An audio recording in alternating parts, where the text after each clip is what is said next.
Bora lá, gente. Olha, falar de dinheiro, né? A gente tem que falar mesmo, e às vezes é difícil falar, e às vezes é desconfortável. A segunda maior causa de divórcio, muitas das vezes, é por questões financeiras, né? Só que o casal precisa conversar sobre isso. Às vezes o casal, né, tem um que está ali querendo avançar, querendo estudar, querendo crescer, buscar, trabalhar, enquanto o outro já está sossegado, para ele já está tudo certo, né, para ela. Ou tem medo, né, de arriscar. Hã? Ou tem medo de arriscar, às vezes, né, e não avança, e o casal, às vezes, ele fica desalinhado, gera um desconforto no relacionamento, porque um quer crescer, mas o outro já entende que já está bom, já está ali estagnado, e o casal não avança, né, e esse desalinhamento, ele acaba acontecendo, trazendo frustração no relacionamento.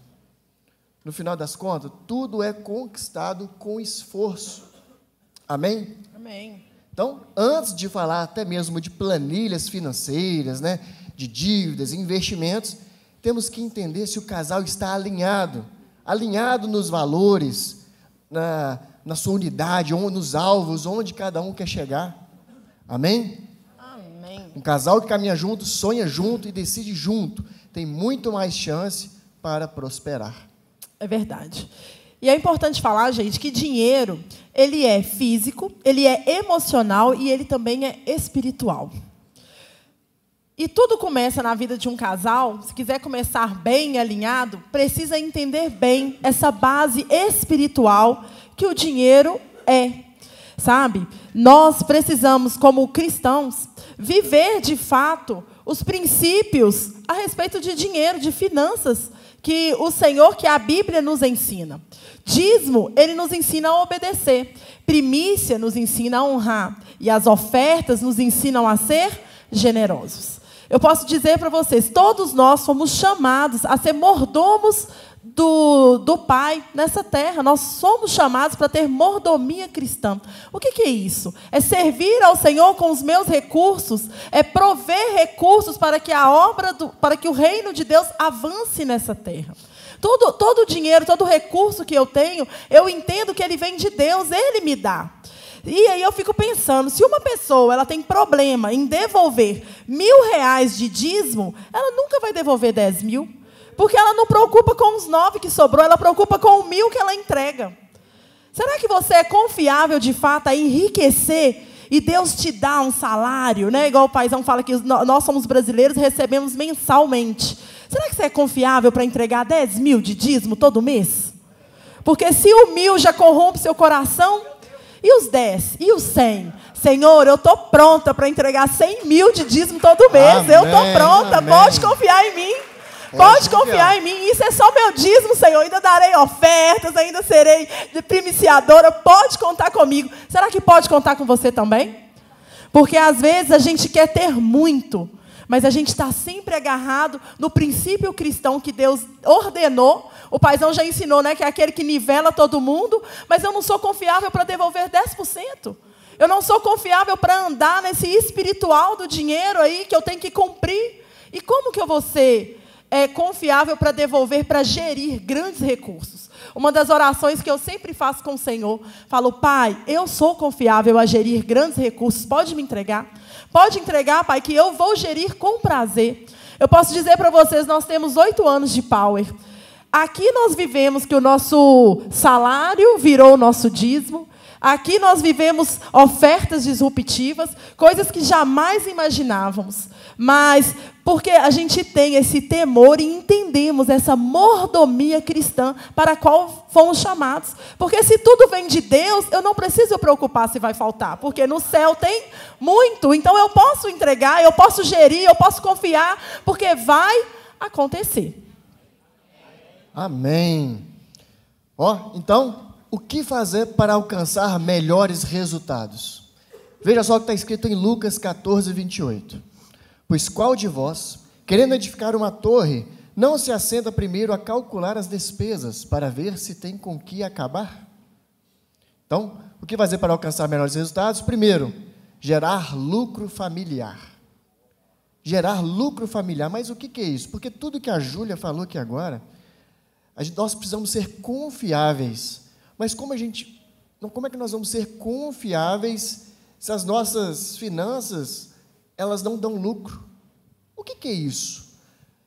É aquilo que realmente sobra depois que a gente fez todos os nossos custos dentro do mês. Eu estou trazendo uma nova ótica, uma outra perspectiva, fazendo uma analogia com uma empresa. Você fazer uma administração do lar, buscando ali ter um lucro familiar, focado ali em realmente ter um retorno ali no final. Quando pensamos em finanças, a maioria das vezes de nós se prende, né, a velha fórmula, não gaste mais do que ganha. Realmente, é uma fórmula boa, mas essa perspectiva, ela é diferente. Você está ali trabalhando para ter um lucro familiar. É o que sobra depois de todas as contas pagas, né? A gente não está falando de economizar, mas de gerar margem para investir no que realmente importa. Paz, qualidade de vida e um futuro seguro. Agora, se passa um mês, não sobra nada, sobra pouco ou não sobra nada, é como se uma empresa estivesse operando ali no prejuízo. E nenhuma empresa sobrevive muito tempo assim. E nós também, o casamento começa a ter dificuldade. Tem uma frase que fala assim: na casa que falta pão, ninguém tem razão. Porque todo mundo briga e no final das contas ninguém tem nada. Não é verdade? Sim. E quando eu pensei, né, nesse conceito de lucro familiar, foi com esse objetivo de trazer essa perspectiva. Porque uma boa administração dos custos diários podem e devem gerar retorno para a nossa casa. Então pense nessa perspectiva da sua família ali, tem um lucro familiar, que é aquilo que vai proporcionar o que você vai desfrutar lá na frente. Afinal, uma família que só anda em prejuízo, ela está sempre sendo sugada as suas energias. Ela está sempre cansada, ela está sempre preocupada, ela está sempre desesperada. Os dois estão sempre brigando, porque sempre está faltando. Porque nunca sobra. E aí? Não é o quanto você ganha que define a saúde da sua família, mas o quanto sobra para construir o que realmente importa. E aí, está sobrando? Está construindo o que realmente importa? Ou está só casado, dividindo as contas, pagando tudo e não sobrando mais nada no final do mês? Precisamos pensar sobre isso. O que fazer para alcançar melhores resultados? 2. Eclesiastes 9:10 diz assim: tudo o que te vier à mão para fazer, faça conforme as suas forças. Então, tudo que vier à sua mão para fazer, faça conforme as suas forças. O 2 diz: agir com velocidade e responsabilidade. Quando você está ali trabalhando ou gerando o seu recurso, você entrega o seu melhor? Você dá o seu melhor naquilo ali? Eu nunca vi ninguém pedir a Deus dinheiro e a pessoa acordar e ter uma bolsa de dinheiro na porta dela, uma mala. Eu nunca vi isso. Todas as vezes que a gente pede ao Senhor prosperidade, recurso, Ele vai nos dar sabedoria, inteligência, talentos, vai te dar ali uma inteligência para você desenvolver alguma coisa que você vai vender, que vai dar certo, que vai multiplicar. Vai ser sempre assim. Se você está esperando você ganhar no Betis, no Tigrinho, na loteria, sinto muito te dizer, tá? Te desapontar, mas a probabilidade de acontecer é mínima, mínima, mínima. Se você fizer tudo o que vier à sua mão com prazer, com excelência, buscando sempre entregar o melhor, como se você estivesse fazendo para Deus, tem muito mais chances de você enriquecer do que você esperar da loteria. Tem muito mais chances de você gerar um lucro familiar do que você esperar do Tigrinho, meu querido. Sabe, nós precisamos fazer com excelência, é tudo, é tudo. É aquele versículo, faça como se fosse para Deus. Sabe, está trabalhando, faça o seu melhor. Está vendendo, faça o seu melhor, faça com zelo. Estou lembrando aqui do Flávio, um menino bacana, o Flávio, né, que ajudou a gente lá na reforma, lá, o nosso azulejista. Parabéns, Flávio, parabéns. Eu nunca tinha visto uma pessoa que trabalha com tanta excelência como esse rapaz. Não foi, amor? Foi ótimo, indico, top. Parabéns. Indico, gente, pode contratar o Flávio. Não, mas assim, detalhista, a coisa a gente tem prazer de levar a pessoa para isso aqui é a nossa suíte. Eu passo a mão no azulejo assim, ó, nossa, que mas não top. tem um um erro. Um menino excelente que eu tenho certeza não falta serviço, porque a gente chamou ele para voltar lá para fazer. Ele falou, olha, eu só posso atender daqui 60 dias. Porque eu tenho fulano, do fulano eu tenho ciclano, do ciclano eu tenho beltrano, e tenho certeza que está prosperando. Porque tudo que faz com excelência. Se você faz com excelência, meu querido, se você é generoso, se você é confiável, pode ter certeza que você vai prosperar, que você vai ter lucro familiar. Tem uma frase que a gente colocou, o importante é não aceitar a escassez como um estado permanente. Gente, quando eu e o Arthur casamos, a gente não tinha a vida que a gente tem hoje. Às vezes eu estou lá reformando a casa e a pessoa pergunta para mim, como é que você quer seu closet? Eu falei, minha querida, eu nunca tive closet, eu nem sei o que eu quero no closet. Agora que eu tenho closet, eu nunca tive isso. Sabe, a gente começou lá atrás, no Uninho 79, foi seu dote quando você casou comigo. Eu de brinde quando eu casei com ela. O Minha Casa Minha Vida, que eu já falei aqui 1000 vezes para vocês, que se contasse direitinho, tinha que contar todas as quinas, dava uns 39 metros quadrados. Verdade, tá tudo certo. Mas ali, nos 39 metros quadrados, a gente fez Natal da família, juntamos todo mundo lá dentro, coloquei a mesa no hall da escada, que eu morava no 4º andar. Lá a gente já servia, já doava, já estava na presença do Pai, e sempre estudando, sempre buscando, sempre sendo honesto. A gente tem que parar, como cristãos, achar que na esperteza a gente vai conseguir alguma coisa. A gente vai conseguir com sabedoria, a gente vai conseguir com a inteligência do céu. Não é com esperteza. Não é com esperteza. Eu vejo que o brasileiro tem muito essa cultura da vantagem, né? Quer tomar a lei de Gerson, né? Quer tomar vantagem em tudo. Não, a gente realmente tem que, né, ficar longe disso. Amém? E o legal de ser casal é isso, porque às vezes você está ali num momento, um pode se especializar enquanto você está ali tomando conta, né, promovendo, depois isso pode inverter. Amém? Lá no início do casamento eu lembro direitinho, a Júlia sempre me ajudou muito, muito, parceira realmente para todas as horas. Né? Ela vendia lingerie, vendia tortinha de sobremesa, a gente fazia as nossas contas, não estava dando certo, não estava completando 100%, ela, né, fazia as rendas extras dela, eu também fazia. A questão toda é que a gente tem que pensar o seguinte, nós vamos ficar nesse looping até quando? Porque, gente, é uma verdade que nós somos valorizados pela nossa raridade. Assim como a Júlia citou, né, o Flávio, ele é valorizado pela raridade dele, é difícil encontrar. E como está a nossa raridade? Eu quis ser engenheiro, me formei em engenheiro. Opa, já me nichei. Já um grupo. Aí depois de ser engenheiro, fui me especializar como calculista. Aí depois eu fui para uma área industrial. Depois para uma área de siderurgia. Eu fui só me especializando. E assim eu sou valorizado. Hoje tenho a minha empresa e sou valorizado por isso. E assim cada um de nós, a gente tem que parar para pensar, qual que é a minha raridade? Porque no final das contas, nós somos valorizados pela nossa raridade. E a gente tem que ficar atento nisso, porque senão nós vamos entrar em um loop de só trabalhar muito, mas às vezes não tem o retorno que se espera, porque às vezes você não está sendo remunerado por uma determinada raridade. Então, a gente tem que entender esse time, e quando eu disse de o que é bom de ser dois, porque às vezes nesse time que a gente tem que pagar as contas, a esposa pode se especializar, né, para ela poder ter a raridade dela, e depois os papéis invertem e você vai também ali se especializar. Amém? Amém. Então, vamos lá. Tópico 3. Provérbios diz assim, Provérbios 6. Vai ter com a formiga, ó preguiçoso. Olha para seus caminhos e sê sábio, a qual, não tendo superior, nem oficial, nem dominador, prepara no verão o seu pão, na cega ajunta o seu mantimento. Então, o que fazer para alcançar melhores resultados? Construir hoje o futuro que queremos viver. Amém? Gente, eu acredito que aqui, né, todo mundo quer viver, ninguém quer morrer. Se ninguém quer, em nome de Jesus, a gente quer envelhecer. Vai ser master, vai chegar no master. Chegar no master, com saúde, com Cadê dinheiro. O master? Cadê o master? Aê! E a pergunta é, como estaremos quando esse tempo chegar?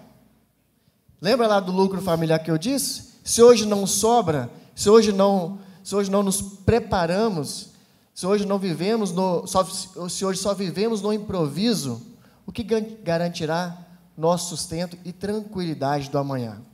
Temos que pensar no amanhã, gente, porque lá na frente, a nossa velhice, tudo isso vai chegar. Nós temos que aproveitar o nosso momento, hoje, né, o momento de cada um, para poder se preparar para quando esse tempo vier. E o futuro não se constrói com sorte, como a Júlia disse. Tem que planejar. Amém? Amém.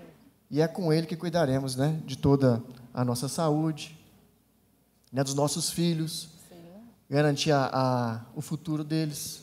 Amém? Sim. É engraçado, às vezes minha mãe chega lá em casa e fala assim, não, minha filha, mas você está trabalhando muito, não, mas você está fazendo muito isso, muito aquilo. Eu falo, mãe, eu estou na idade produtiva. Todos nós temos a nossa janela e nós temos a nossa idade produtiva. Você acha que você vai conseguir produzir em alta velocidade até quantos anos? Até com quanto? Porque senão a gente vê aí o que acontece muito quando envelhece e não se preparou para a velhice e depende da renda do filho, depende de morar na casa do sobrinho, depende de alguma coisa, porque não se programou. Então, se você hoje, meu amigo, está aí entre seus 18, 45 anos, 50 anos, você está na sua idade muito produtiva. Você está na idade de produzir bastante. Você está na idade de sempre focar na formiga, que guarda no verão para ter no inverno. Sabe, às vezes a gente vê pessoas da nossa idade que já estão cansadas, que fazem o básico.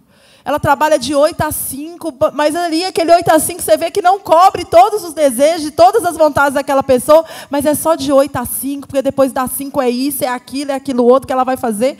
Mas e aí? Você vai viver nessa vida até quando? Você já parou para pensar, quando você tiver 60, 65, 70 anos, como é que vai ser sua vida? Ou você está vivendo só o presente?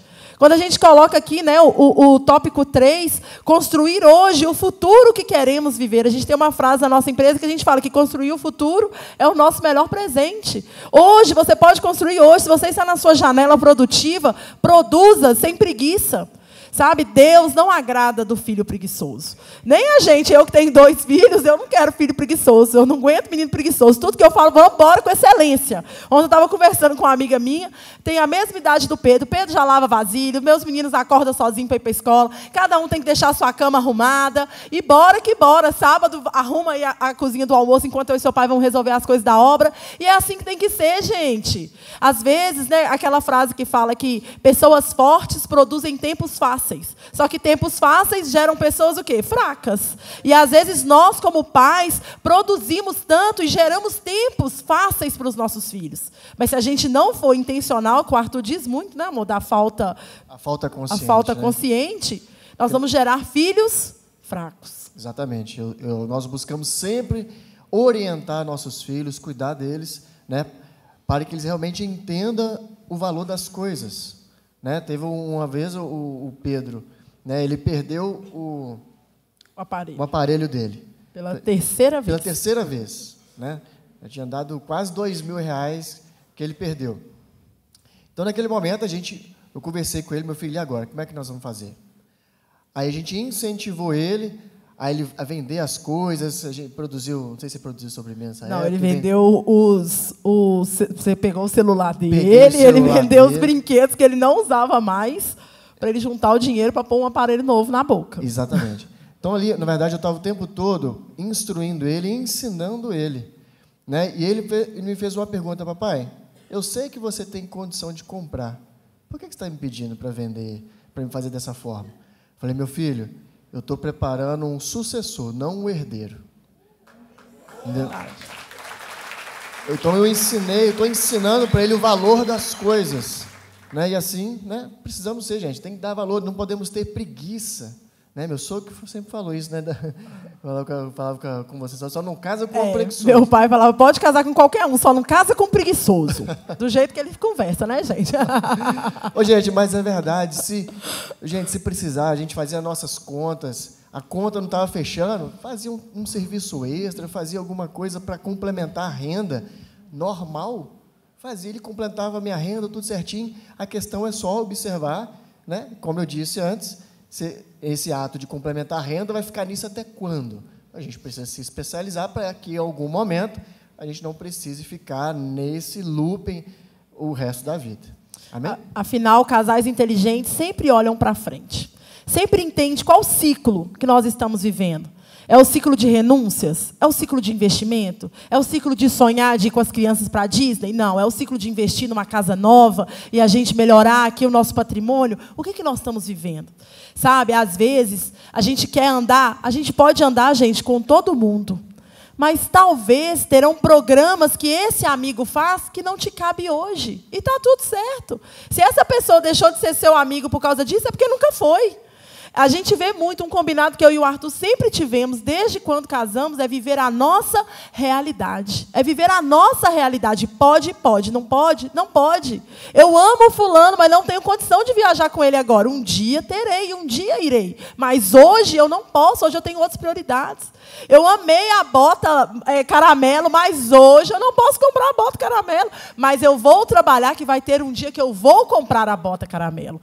É o que a gente falou lá no início. A escassez, ela não pode ser permanente. Às vezes ela é um momento que nós estamos vivendo. Igual os nossos meninos, né? A gente estava lá olhando a viagem que a gente vai fazer em novembro. Aí o Pedro falou assim, mamãe, mas todo o recurso agora não é para casa? Aí o pai dele, não, mas em novembro a gente já pode programar para passear, porque em novembro vai ter. Sabe, você ter filhos que estão envolvidos na realidade. Eles sabem qual que é a realidade lá de casa. Eles sabem o que é agora. Eles sabem, até mesmo para pedir, igual eles já estão com 11, 9 anos, eles já entendem que eles não vão ficar pedindo como eles pediam antes, porque agora a gente está com uma outra prioridade. Então, gente, famílias equilibradas, famílias saudáveis, famílias que querem gerar lucro familiar, elas têm esses acordos, esses combinados. Amém? Amém? Vamos ficar de pé, vamos orar?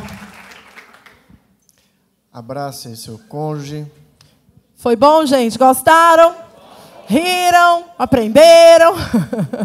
Tenho certeza que cada casal aqui está saindo muito melhor do que como entrou. Nós preparamos sempre o couple com muito carinho, né? Pensando aí desde lá da recepção, as brincadeiras, o cappuccino. Quem aí tomou o cappuccino cremoso hoje? Estava bom? Saí da Biúma sábado, cheguei em casa e fui bater cappuccino. Ver se a receita dava certo.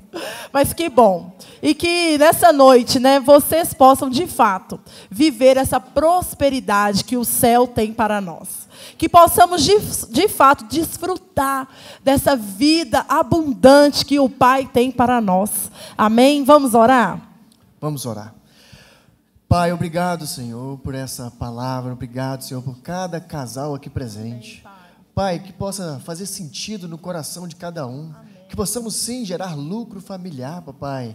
Oh, papai, é algo que vai além, Senhor, que vai proporcionar um futuro para a nossa família, um futuro para os nossos filhos, que possamos ter a mente consciente, que as famílias possam conversar sobre isso, conversar sobre finanças, Pai, que haja transparência nos relacionamentos, Senhor, que haja planejamento, Pai, em nome de Jesus, Senhor.